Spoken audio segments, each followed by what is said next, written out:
សូមជម្រាបសួរលោកស្រីនាងកញ្ញាប្រិយមិត្តទស្សនិកជនថ្ងៃនេះយើងមានភ្ញៀវកិត្តិយសមួយរូបដែលថ្មីហើយផ្លាយជាពិសេសអ្វីដែលជាសារព័ត៌មានរបស់គាត់បានចុះលើគេហទំព័រសង្គម Facebook ក៏ដូចជាព័ត៌មានផ្សេងៗក្នុងនាមគាត់ជាតារាសម្ដែងមួយរូបដែលទើបតែជាសិល្បៈរះឡើងហើយគាត់ក៏មានមហិច្ឆតាខ្ពស់ដូចជាព័ត៌មានដែលបានចុះពីគាត់នេះខ្ញុំក៏មិនដឹងថាអ្វីដែលព័ត៌មានចុះពីគាត់វាពិតនៅក្នុងកម្រិតណាមួយដែលយើងអាចទទួលយកបាននោះទេនេះខ្ញុំក៏បានអញ្ជើញសម័យខ្លួនដើម្បីធ្វើការបកស្រាយនៅក្នុងរឿងនោះផងដែរក្នុងសប្តាហ៍នេះយើងមានកិត្តិយសបានអញ្ជើញបងស្រីពៅវិរិយាមកបកស្រាយនៅក្នុងកម្មវិធីតុកបំភ្លឺកញ្ញាពៅវិរិយាជាតារាសម្ដែងចំនួនថ្មីដែលបានចូលប្រឡូកក្នុងវិស័យសិល្បៈអស់រយៈពេលប្រមាណជាង2ឆ្នាំមកនេះត្រូវបានគេកត់សម្គាល់ឃើញថាកញ្ញាមិនត្រឹមតែក្រសោបបានឱកាសទីផ្សារសម្ដែងដ៏ច្រើនគួរសមនោះទេថែមទាំងមានឱកាសដណ្ដើមបានភាពល្បីល្បាញនិងមានឈ្មោះបោះសម្លេងនិងទទួលបានការគាំទ្រតាមរយៈសមត្ថភាពទេពកោសល្យសម្ដែងជាតួអង្គកាច់ឆ្នះឆ្នើមជាដើមលើសពីនេះទៅទៀតកញ្ញាពៅវិរិយាក៏ធ្លាប់ត្រូវបានគេចាត់ថ្នាក់នៅក្នុងចំណោមតារាស្រីដែលនិយមចូលចិត្តស្លៀកពាក់សិចស៊ីសម្ញាញ់សម្រស់ដើមទ្រូងគល់ភ្លើងនិងរួមផ្ចិតមួយរូបផងដែររាត្រីនេះកញ្ញាពៅវិរិយាត្រូវបានកម្មវិធីតុកបំភ្លឺអញ្ជើញមកចូលរួមដើម្បីធ្វើការរៀបរាប់ពីរឿងរ៉ាវឆាកជីវិតនិងបកស្រាយរាល់បញ្ហាជាច្រើនផ្សេងទៀតដែលបានកើតមានឡើងនិងរឿងរ៉ាវចេញពីប្រភពបណ្ដាញសង្គមសារព័ត៌មាននានាពាក់ព័ន្ធនឹងរូបកញ្ញាផ្ទាល់មកជូនទស្សនិកជនបានជ្រាបនិងអស់ចម្ងល់សូមអញ្ជើញទស្សនាការសាកសួរនិងរៀបរាប់ដូចតទៅសួរបងចាសុខសប្បាយទេរីយ៉ាចាសុខសប្បាយបងចុះបងវិញចាសុខសប្បាយចាឃើញថារីយ៉ាគឺជាតួសម្ដែងមួយរូបចាប្រហែលរឿងហើយដែលបានថតនៅក្នុងវិស័យសិល្បៈចាបងខ្ញុំគិតចាប់ពីប្រឡូកចូលសិល្បៈគឺខ្ញុំថតបានរយៈ6រឿងហើយបងចាយើងដើរតួជាអ្វីដែរទៅគេចាន់ច្រើនណាស់ដើរតួឆ្នះហើយនឹងសិចស៊ីបងចាដើរតួឆ្នះហើយនឹងសិចស៊ីចារយៈពេល6រឿងនេះដែលយើងថតនឹងចំណាយរយៈពេលប្រហែលឆ្នាំហើយខ្ញុំតាំងពីប្រឡូកចូលសិល្បៈមកប្រហែលចិត្តរយៈពេល2ឆ្នាំមកបងរយៈពេល2ឆ្នាំមកហើយចាយើងគិតថាយើងជោគជ័យហើយឬនៅខ្ញុំអត់ទាន់ជោគជ័យបងប្អូននៅចង់ថានៅមានកម្រិតតាបងចានៅមានកម្រិតចាស្រឡាញ់វិស័យសិល្បៈខ្លាំងទេតាមពិតខ្ញុំអត់សូវស្រឡាញ់បងតាមពិតប៉ាខ្ញុំអ្នកជំរុញប៉ាអ្នកជំរុញចារត់ឲ្យប៉ាប្រកបមុខរបរអ្វីដែរឬគាត់ធ្វើការពាក់ព័ន្ធជាមួយនឹងវិស័យសិល្បៈប៉ាខ្ញុំគាត់ជាកសិករធម្មតាបងគាត់មិនអ្នកសិល្បៈអីបងជាកសិករធម្មតាតែគាត់ស្រឡាញ់វិស័យសិល្បៈគាត់ជាអ្នកជំរុញក្នុងវិស័យសិល្បៈចាទៅវិរិយាមានស្រុកកំណើតនៅទីណាដែរស្រុកកំណើតនៅស្វាយរៀងបងនៅស្វាយរៀងចាហើយល្បីបាត់មានផ្លាស់ពីស្វាយរៀងមកនៅទីក្រុងភ្នំពេញដោយសារការងារសិល្បៈឬក៏យ៉ាងណាដោយសាររៀនបងខ្ញុំរៀនចប់នៅថ្នាក់ទី12នៅស្វាយរៀងខ្ញុំមកបន្តការសិក្សានៅភ្នំពេញបងចាឥឡូវនេះយើងមានរៀនមុខជំនាញអ្វីបន្ថែមទៀតខ្ញុំរៀនខាងផ្នែក pharmacy បងខាង pharmacy ចាមួយយ៉ាងដែរបើសិនជាមានគ្រូពេទ្យស្រស់ស្អាតទេប្រហែលជាមានអតិថិជនច្រើនចាហើយជាផ្សំថ្នាំខ្លះៗទេសប្តាហ៍ថ្ងៃនេះឆ្នាំទីប្រហែលហើយចូលឆ្នាំទី2បងចូលឆ្នាំទី2មានដល់ pharmacy ហើយនៅអត់ទាន់ទេបងពួកអីអត់ទាន់មានថវិកាអញ្ចឹងបងចាទើបតែចាប់ផ្ដើមរៀន pharmacy ព្រោះ pharmacy រៀនដូចជា6ឆ្នាំណា5ឆ្នាំចាអរគុណច្រើននេះគឺជាសំណួរខ្លះៗនៅក្នុងការបើកទំព័រក្នុងកម្មវិធីរបស់យើងចាឥឡូវរឿងដែលចាវិរិយាសម្ដែងចុងក្រោយគេមានចំណងជើងអ្វីដែររឿងដែលខ្ញុំសម្ដែងចុងក្រោយគេគឺទៅតែថតបាន2ថ្ងៃបងគឺរឿងខ្សែកពេជ្រដែលចាក់បញ្ចាំងនៅ CTN បងចាក់បញ្ចាំងនៅស្ថានីយទូរទស្សន៍ CTN តែម្ដងចាយើងដើរតួអ្វីដែរខ្ញុំដើរតួរកមកតួឆ្នះហើយនឹងសិចស៊ីតួឆ្នះហើយនឹងសិចស៊ីចាបែរជាព្រឹត្តិការណ៍គាត់បានឃើញអំពីសមត្ថភាពជាក់ស្ដែងនិងរូបភាពជាក់ស្ដែងរបស់រីយ៉ាឬគាត់តម្រូវឲ្យថតជាតួឆ្នះឆ្នើមអញ្ចឹងដើម្បីឲ្យស័ក្តិសមជាមួយនឹងសាច់រឿងហើយនឹងភាពពិតរបស់យើងផងដែរណាចាយើងឃើញថានៅក្នុងសង្គម Facebook មួយចំនួនក៏បានផ្អើលដែរទាក់ទងអំពីសារដែលបងបានបង្ហោះបងចាំទេថាអ្វីដែលបងបានបង្ហោះសរសេរយ៉ាងដូចម្តេចខ្លះចាខ្ញុំចាំបងរាល់កិច្ចការបងខ្ញុំបង្ហោះគឺខ្ញុំចាំហើយចង់និយាយថាខ្ញុំដឹងយ៉ាងថារឿងរ៉ាវដែលព័ត៌មានចុះកន្លងមកគឺជារឿងមិនពិតទេបងខ្ញុំបានសរសេរទៅលើទំព័រ Facebook ថា ក្នុងចំណាក្នុងមួយខែខ្ញុំចំណាយលើថាក្រុមគ្រួសារខ្ញុំម៉ាក់ខ្ញុំឈឺអញ្ចឹងព្រោះឲ្យសប្តាហ៍ថ្ងៃម៉ាក់ខ្ញុំក៏ឈឺដល់ពេលអញ្ចឹងខ្ញុំសប្តាហ៍ថ្ងៃខ្ញុំរលួយពីការងារសិល្បៈផងពីការងារខាងក្រៅផងពីដូចថាហើយណាមួយចំណាយទៅលើការរៀនការសូត្រសប្តាហ៍ថ្ងៃគឺខ្ញុំជាអ្នករលួយអញ្ចឹងបងខាងប៉ាម៉ាក់អីចឹងគាត់អត់ជួយព្រោះឲ្យគាត់អត់មានលទ្ធភាពព្រោះឲ្យគាត់ជាអ្នកកសិករអញ្ចឹងបងហើយដល់ពេលអញ្ចឹងទៅខ្ញុំក៏បានសរសេរនៅក្នុងទំព័រ Facebook ថាចង់និយាយថាខ្ញុំចំណាយទៅលើដូចថាឆ្នាំពេទ្យឆ្នាំអីគាត់ចឹងមួយខែអត់1000ទៅ2000ចឹងដល់ពេលអញ្ចឹងខ្ញុំគិតថាឆ្នាំណាបណ្ដាខ្ញុំអាចមានលទ្ធភាពនៅមានផ្ទះនៅមានឡានជិះទំនើបដូចគេអញ្ចឹងបងដល់ពេលអញ្ចឹងទៅព័ត៌មានគាត់ឃើញអញ្ចឹងទៅគាត់ក៏យកទៅចោះអីណាណៃថាខ្ញុំចង់បានប្រុសស្នេហ៍អីណាទិញឡានទិញអីឲ្យជិះអញ្ចឹងបងចាហើយចង់បានមែនឬក៏អត់ចង់បានបងមិនតែចង់បានលក្ខណៈថារលួយឲ្យខ្លួនឯងហ្មងចានៅក្នុងឡានមួយតម្លៃគឺវាច្រើនម៉ឺន$មែនតើចាអញ្ចឹងនៅក្នុងសេចក្តីសម័យនៅក្នុងកម្មសំលួយរបស់យើងបើសិនជាយើងចង់បានឡានមួយដែលមានតម្លៃខ្ពស់យើងគិតថារយៈពេលប្រហែលឆ្នាំទើបយើងអាចទទួលបាននៅកាដូឡាននោះដូចជាយើងប្រាថ្នាប្រហែលជារយៈពេលយូរយ៉ាងហោចដែរក៏រយៈពេលទៅ5ឆ្នាំឬក៏ទៅ10ឆ្នាំខាងមុខទៀតដែរបងចាតែនេះគ្រាន់តែជាអ្វីដែលយើងប្រាថ្នាចាសម្រាប់វិរិយាគឺជាកូនកសិករម្នាក់ដែលមានស្រុកកំណើតនៅខេត្តស្វាយរៀងចាហើយបានធ្វើដំណើរមកភ្នំពេញនៅពេលដែលយើងប្រឡូកចូលក្នុងសិល្បៈយើងមានភាពភ័យខ្លាចនឹងពាក្យចចាមអារាមតែគេតែងតែនិយាយថាភាគច្រើនសិល្បៈដែលប្រឡូកទៅច្រើនតែយកសិល្បៈជាខែច្រើនតែនារីទាំងអស់នោះច្រើនតែលក់ខ្លួនដើម្បីប្រាក់ព្រោះថាការដែលធ្វើបែបនេះធ្វើឲ្យយើងឆាប់មានឆាប់ស៊ីវិល័យឆាប់មានរបស់ទំនើបឬក៏សម្ភារៈនិយមប្រើប្រាស់ចាតាមពិតកន្លងមកបងតាំងពីខ្ញុំមកចូលប្រឡូកមកគឺខ្ញុំឮពាក្យអាចារ្យរាមនិយាយច្រើនថាសិស្សអ្នកសិល្បៈអត់អរចេះអត់អរចុះតាមពិតស៊ីសោកលើខ្លួនយើងហ្នឹងបងតាមពិតបើសិនជាខ្លួននឹងចង់និយាយថាគឺខ្លួនឲ្យថ្លៃថ្នូរទៅចង់និយាយថាចង់និយាយថាអ្នកដែលនៅជុំវិញយើងគេដឹងពីទង្វើរបស់យើងអញ្ចឹងមកចង់និយាយថាយើងអត់ចង់និយាយថាដូចតាមតែគេនិយាយអញ្ចឹងហើយទី2គឺយើងចង់និយាយថាអត់ភ្លើនអត់ថាចង់និយាយថាសង្គមឥឡូវចង់និយាយថាថាប្រើចូលចិត្តប្រើសម្ភារៈនិយមហើយដូចថាមនុស្សទូទៅដូចថាមនុស្សប្រុសក៏ដោយចង់និយាយថាស្រឡាញ់យើងវាចិត្តគឺចូលចិត្តតែយើងមានអីចឹងមានសម្ភារៈអីដូចថាទំនើបដូចគេពេញចិត្តគេស្រឡាញ់អញ្ចឹងហ៎បងហើយដល់ពេលអញ្ចឹងចង់និយាយថាយើងកុំថាតូចទុនទៅនឹងអាពាក្យដែលគេនិយាយអញ្ចឹងយើងធ្វើខ្លួនធ្វើម៉េចឲ្យថ្លៃថ្នូរអញ្ចឹងហ៎បងចាការងារសិល្បៈដែលរីយ៉ាធ្វើរាល់ថ្ងៃនេះដើម្បីបំពេញចិត្តឪពុកម្ដាយឬក៏យើងមានចំណែកចូលរួមចង់ឲ្យយើងខ្លាចជាអ្នកល្បីល្បាញដែរតាមពិតខ្ញុំដំបូងខ្ញុំអត់សូវស្រឡាញ់ទេបងសិល្បៈខ្ញុំថតចឹងដល់ពេលអញ្ចឹងទៅខ្ញុំចូលសិល្បៈដំបូងខ្ញុំអត់សូវមានថវិកាបងដោយការចំណាយលើការតុបតែងខ្លួនលើសម្លៀកបំពាក់លុយឆាយដល់ពេលខ្ញុំអត់សូវមានលុយខ្ញុំបានឈប់មួយរយៈដល់ពេលឈប់ទៅប៉ាខ្ញុំគាត់បានឃើញខ្ញុំថតនៅទូនៅអីចឹងណាគាត់ដើរនិយាយប្រាប់អ្នកភូមិអើយកូនអញធ្វើសិល្បៈអីចេះចុះបានថតចេះបានថតចុះគាត់ដើរនិយាយប្រាប់គេដល់ពេលចឹងគាត់សប្បាយចិត្តដល់ពេលអញ្ចឹងខ្ញុំមានទឹកចិត្តពេញចង់និយាយថាឃើញដល់ពេលឃើញគាត់អញ្ចឹងខ្ញុំចង់ថាជំរុញខ្លួនឯងធ្វើឲ្យខ្លួនឯងដូចថាល្បីប៉ុន្តែពួកអីខ្ញុំចង់ថាឪពុកម្ដាយយើងសប្បាយចិត្តចាហេតុអីបាននិយាយទៅលើឪពុកម្ដាយយើងមានអារម្មណ៍ថាចង់យំចាចេះបងព្រោះអីខ្ញុំសពថ្ងៃដូចថាខ្ញុំពិបាករឿង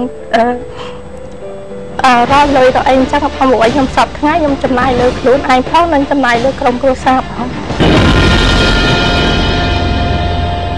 ស្របពេលជាមួយគ្នានៃការទទួលបានផ្លែផ្កាដ៏ក្រាស់ក្រែលពីអាជីពជាអ្នកសម្ដែងកញ្ញាពៅវិរិយាកាលពីពេលថ្មីនេះបានបង្ហាញប្រាប់ពីគោលបំណងនិងមហិច្ឆតាផ្ទាល់ខ្លួនជាច្រើនថានាងគិតចង់បានរថយន្តស៊េរីទំនើបមួយគ្រឿងមានតម្លៃជាង$10,000ដើម្បីគ្រាន់ជីដើរលំហែកាយបន្ទាប់ពីស្មុគស្មាញពីការងារនិងមានគោលបំណងផ្សេងជាច្រើនទៀតការបង្ហាញបែបនេះកញ្ញាពៅវិរិយាហាក់មានចេតនាបើកភ្លើងខៀវដល់បរិសម្បូរទ្រព្យដេកលើគំនរមាសប្រាក់និងចូលចិត្តចាយលុយ$រីអន្ទាក់ស្នេហ៍ឲ្យចូលមកបំពេញបំណងរបស់ខ្លួនឬយ៉ាងណានោះសូមទស្សនាការបកស្រាយជាបន្តដោយសារលោកឪពុកអ្នកម្ដាយគាត់ឈឺគាត់ពិបាកពេកឬក៏យ៉ាងម៉េចទើបតែយើងនឹកឃើញលោកឪពុកម្ដាយយើងចង់សក់ទឹកភ្នែកដូច្នោះដោយសារអញ្ចឹងបងដោយសារម៉ាក់ខ្ញុំសពថ្ងៃអញ្ចឹងគាត់ឈឺដល់ពេលគាត់ឈឺអញ្ចឹងគាត់ត្រូវការខ្ញុំត្រូវការហៅលុយច្រើនដល់ពេលយកគាត់ទៅព្យាបាលអញ្ចឹងបងព្រោះឲ្យគាត់មានជំងឺលើសឈាមដូចថាស្លាប់មកចាហៀងខ្លួនអញ្ចឹងបងដល់ពេលអញ្ចឹង nhầm thử cao họ lôi đã về bóng ổn nhưng mà bóng ổn một đấy mình tại đội thạc cái mình là tập hiện mình chuối chẳng lắm không tập về nhắn cứ luôn nhầm lẽ chính là đập rong của xà ta dân thêm rộng nuôi dạng na đầm bay cực công không cả chấm nồi chấm nái chỉ sẽ cáp chỉ ba ta đừng mà đai nữa bộ được bao nhiêu đây còn thật được nông ở phim cha chori chi cắt đây mình ăn mưa khơi cha sập thứ hai nhầm là vô khăn bao là cha là vô hưởng thọt bao là vô lưng thử ca nhầm sập thứ hai nhầm thử ca bay cái lại mà thử ca nó cầm hôn du đi liver phong thử ca nó cầm hôn ai ra phong hay đang sập thứ hai riêng tiệt hay đang âm si tiệt bằng đặc biệt chắc nhầm ăn tạ cầm lại bị khang nè hay dân ban trai tê về địa bàn nào tới bao giờ chỉ sản điên khang pharmacy chân phong ta thưa ca hai cái chân phong hay chỉ về xe thử ca bầm ra không bị say sẽ bạc tiền cha bị trang chạy bông bị trang ca nghe nhóm cứ nghe số cứ thua tàn chạy ta tam tu sao phải bằng ca nghe nhóm trắng ta nay nom mà tại chôn ta mơ là tập pa chứ cứ nay nom cái hái nom cái tới cái lại lại cầm hôn cái lụa là tập pa đó cha cứ miền tập bản năng bằng cả nghề là tới chắc những si tiệt rồi bảo vệ khai tan năng chắc những sợ ban nơi ở mưa ca có đắp đan hay cái lại cho bộ cái miền nhạc cực cao cái sen chẳng hả bông nhưng cho nó không chỉ nè để nơi tam khai thay cho một nông tình phép khó khăn để diễn flop luôn nơi cái lại cha nên cái lại mày ta vậy tới chỉ phò lòng bạc sầm lập ôn phò lòng bạc thì vui được ta dân flop luôn nó sập ra đắp bất thầm nào ta cái rùi rì đẹp đẹp nhưng là bây giờ mau thì có người ta khóc lại thì mỗi cái bậc cạn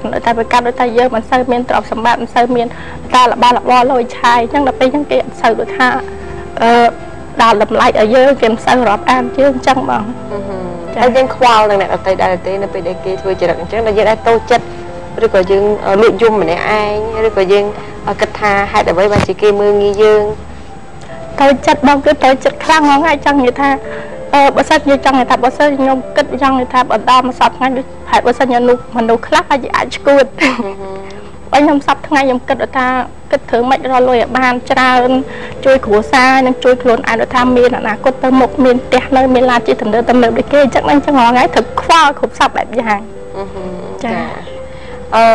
nơi không cầm rô này dương riêng chọn này cốt riêng từ bạc pharmacy mình chẳng nó ôn kết tha ở đây để chi chùm niệm bác ôn ai chui từ trung chỉ bật công cô sa bác ôn mang tràn thế cha nhung sắp cân tha bà sinh nhung ai cái đêm chắp bạc pharmacy nhung từng cân tha ai chọn chui công cô sa bàn trắng hay nên chui luôn ai chứ bộ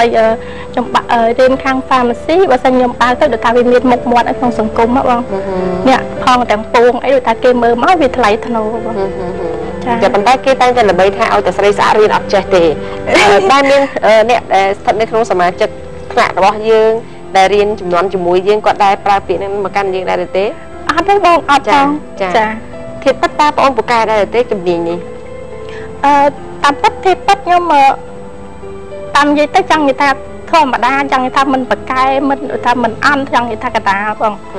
cha mà chung cha phù ở miền bậc côn mùi chùm núi này quả riêng chân tới quả riêng con tài đi thà vô một vô mót cột riêng con đã ở miền cái tỷ du phần tái tam cặp bất ở vậy để chỉ quân lập phim để không ca riêng một quát ở sơ một cái sao pe chỉ muốn đình dương đây chỉ nè sao là bạc tiền trên thợ bay chạy pe lia ca riêng trắng ca riêng nó với ai ta mình toàn đẹp ôn với ta ở miền việt thi sao bạn ta là mời ở riêng toàn kì nhom chạy bong nhom em việt sao rồi ta pe tầm này chắc nhom chìa chạy bong nhom chìa rồi ta mơ mê riêng nộp tiền hay thì pe mơ mê riêng tầm nộp tiền nhom miên rồi ta cô và riêng to nó có chui này nom chui bắt đầu vào đá đi chắc á tập pe tầm này cứ quạt chìa mà và riêng dương tại đông trăng người ta nhom miên cô nè đông trăng người ta quạt chùm riêng nhưng khăng men tên tại đông còn mình sơ anh nhom mường mà lâu cứ sơ là bạ quạt chùm riêng anh nhom riêng khăng tại đông cha con cha đại ban riêng lậpในโครงการวิธีរបស់យើងហើយអនាគតអ្វីដែលយើងមានគម្រោងរៀបចំសម្រាប់ឆាកជីវិតរបស់យើងអ្វីខ្លះទៀតដែលយើងត្រូវធ្វើមួយរយៈនេះបងខ្ញុំមានដូចថា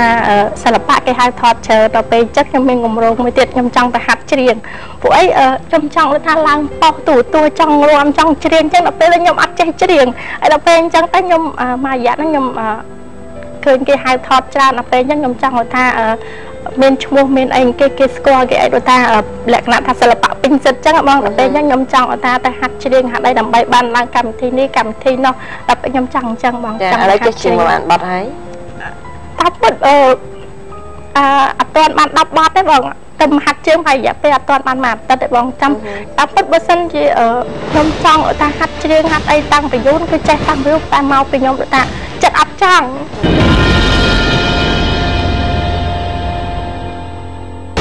ជាចុងក្រោយនេះតើកញ្ញាពៅវិរិយាមានរឿងអ្វីលើកយកមកធ្វើការបកស្រាយជាបន្តជូនទស្សនិកជនបានជ្រាបនោះសូមអញ្ជើញទស្សនាដូចតទៅចាឥឡូវទៅតែចង់ចាទៅតែចង់ចាហើយរៀនបាន4 10បទហើយចាអរគុណច្រើនអញ្ចឹងក្រៅពីអាជីពរបស់យើងជាអ្នកសម្ដែងហើយយើងចង់ចាប់អាជីពមួយទៀតជាអ្នកចម្រៀងប៉ុន្តែមិនមែនជាអ្នកចម្រៀងជាក្នុងប្រតិកម្មអីទេណាគាត់តែច្រៀងទៅលើឆាកតន្ត្រីផ្សេងដើម្បីធ្វើឲ្យឈ្មោះរបស់យើងកាន់តែរីកចម្រើនថែមទៀតឥឡូវនេះដើរក្នុងសង្គមគេស្គាល់យើងហើយនៅចាគេស្គាល់ហើយបងចានៅពេលដែលគេឃើញយើងនៅខាងក្រៅអ្វីទៅដែលគាត់លន់មាត់ឲ្យហៅយើងជាឈ្មោះអ្វីដែរគាត់ហៅថាគាត់ពីមុនការខ្ញុំបន្តចូលសិល្បៈបងខ្ញុំមានបជ្រួយឲ្យគេហៅខ្ញុំថាជ្រួយចាឥឡូវចូលសិល្បៈឲ្យកាត់ចេញចាហើយឥឡូវនៅខាងក្រៅដូចថាអ្នកដែលអត់ស្គាល់យើងគាត់ហៅយើងតាមឈ្មោះសាច់រឿងឬក៏យ៉ាងណាគាត់ហៅខ្ញុំគាត់ហៅឈ្មោះខ្ញុំគាត់ហៅយ៉ាអញ្ចឹងហ៎បងចាហើយសប្តាហ៍នេះយើងមានគេហៅថាគូកំណាន់ឬក៏ស្នេហាហើយឬនៅអូខ្ញុំអត់ទាន់មានណាបងព្រោះអីមានអ្នកស្រឡាញ់ខ្ញុំច្រើនប៉ុន្តែខ្ញុំអត់សូវខ្វល់ដោយសារខ្ញុំគិតថាភាគច្រើនខ្ញុំសង្កេតមើលតាមរយៈពួកម៉ាក់ខ្ញុំមកភាគច្រើនប្រុសសម័យឥឡូវគឺភាគច្រើនស្រឡាញ់រកតែអ្នកមានទ្រព្យសម្បត្តិមានអីអញ្ចឹងដល់ពេលអញ្ចឹងខ្ញុំខ្លាចថាខ្ញុំមានទៅខ្លាចថាគេបោកយើងធ្វើឲ្យយើងឈឺចាប់អីពួកអីប្រុសសម័យឥឡូវគឺអត់សូវស្មោះត្រង់មួយយើងទេដល់ពេលអញ្ចឹងគឺខ្ញុំអត់ខ្វល់ខ្ញុំគិតតែពីរៀនឬគិតតែពីរឿងសិល្បៈធ្វើម៉េចឲ្យល្បីឈ្មោះអត់ចង់និយាយថាអនាគតទៅយើងអាចមានអនាគតបើសិនជាយើងនៅបឡំបកៅអញ្ចឹងបើសិនជាយើងមានសង្សារមានអីនោះក៏លក្ខណៈគេមើលងាយយើងដែរដល់ពេលអញ្ចឹងខ្ញុំអត់ខ្វល់រឿងមនុស្សប្រុសទេបងមិនខ្វល់រឿងមនុស្សប្រុសទេសំខាន់ការរៀនរបស់យើងចាធ្វើម៉េចបើក pharmacy ឲ្យបានមួយដើម្បីឲ្យពុកម្ដាយសប្បាយចិត្តចាហើយជួបបងប្អូនដល់តែ7នាក់អត់ស្អីប្រហែលហើយអ្នកទាំងអស់នោះមិនបានជួយធ្វើការជាមួយនឹងអាយ៉ាខ្លះទេអត់ទេបងតាមពិតដល់ក្រុមគ្រួសារខ្ញុំប្រឡូសិល្បៈតែម្នាក់ឯងហើយខ្ញុំមានបងប្រុស4នាក់ស្រី3នាក់បងប្រុស3នាក់សិតតែធ្វើទាហានទាំងអស់បងបងប្រុស3នាក់សិតតែធ្វើទាហានចាអញ្ចឹងការធ្វើទាហានរបស់គាត់ក៏អាចមានបដិវត្តមួយប្រចាំគ្រួសារដែរដែលគាត់ចូលចំណូលគាត់ថាការចំណូលរបស់គាត់គឺមានកំណត់ហើយនឹងថិតថេរចាអរគុណច្រើនដល់រីយ៉ាដែលបានចូលរួមនៅក្នុងកម្មវិធីរបស់យើងអ្វីទៅដែលជាក្តីសម័យរបស់រីយ៉ាធំបំផុតនៅក្នុងជីវិតក្តីសម័យរបស់នាងខ្ញុំគឺខ្ញុំចង់ប្រឡូកសិល្បៈឲ្យល្បីឈ្មោះហើយនឹងបើក pharmacy ហើយនឹងខ្ញុំចង់ឲ្យក្រុមគ្រួសារខ្ញុំប៉ាម៉ាក់ខ្ញុំមានសុខភាពល្អមានសុខភាពល្អចាអរគុណសម្រាប់ការចូលរួមរបស់រីយ៉ានៅក្នុងកម្មវិធីរបស់បងវាហាក់ដូចជាអញ្ញេថាលឿនដែរក៏ប៉ុន្តែអ្វីដែលសួរនឹងដូចជាអស់ចម្ងល់អ្វីដែលពាក់ព័ន្ធជាមួយនឹងរីយ៉ាដែលគាត់បានឆ្លើយតបតទៅអំពីសង្គមគ្រួសារបំណងប្រាថ្នាដែលចង់បានជាពិសេសព័ត៌មានដែលចោះថាចង់បានឡាន$10,000ហ្នឹងចង់មែនមិនចឹងណាតែចង់10ឆ្នាំទៀតចាអរគុណជូនពរឲ្យរីយ៉ាទទួលបាននៃសេចក្តីប្រាថ្នាឲ្យដូចបំណងជាពិសេសបងលើកទឹកចិត្តឲ្យសិល្បៈចំនួនក្រោយឲ្យខិតខំកសាងស្នាដៃដើម្បីបម្រើវិស័យសិល្បៈទី7របស់យើងឲ្យបានជោគជ័យហើយជាពិសេសទៅទៀតនោះគឺថាសូមឲ្យការងារប្រកបដោយសិល្បៈរបស់បងអូនក៏មានការងារជំនាញមួយទៀតដែលអាចជួយចិញ្ចឹមជីវិតឲ្យដោយរស់ដែលគ្មានសិល្បៈបានចាអរគុណច្រើនជូនពរជោគជ័យនៅក្នុងជីវិតគ្រប់យ៉ាងទាំងអស់ចាអរគុណចាលោកវិសេនាងកញ្ញានាងខ្ញុំក៏សូមអរគុណដល់ទឹកផ្លែឈើប្រស៊ីដែលបានចូលរួមឧបត្ថម្ភនៅក្នុងកម្មវិធីរបស់យើងចាហើយនាងខ្ញុំក៏សូមអរគុណដល់ចនច័ន្ទស្លោដែលបានផាត់មុខទូរស័ព្ទដែលមានអាសយដ្ឋាននៅផ្លូវកម្ពុជាក្រោមទល់មុខនឹង NC Beauty and Spa ដែលបានផ្ដល់សេវាកម្មថែរក្សាស្បែកអរគុណដល់ហាងលក់សម្លៀកបំពាក់ P-Shop ចាសន្យាថានឹងជួបគ្នាតាមពេលវេលានឹងម៉ោងដដែលនៅសប្តាហ៍ក្រោយៗទៀតហើយយើងនឹងមានវត្តមានតារាកិត្តិយសល្បីៗចូលរួមនៅក្នុងកម្មវិធីតុបបំភ្លឺសម្រាប់ពេលនេះយើង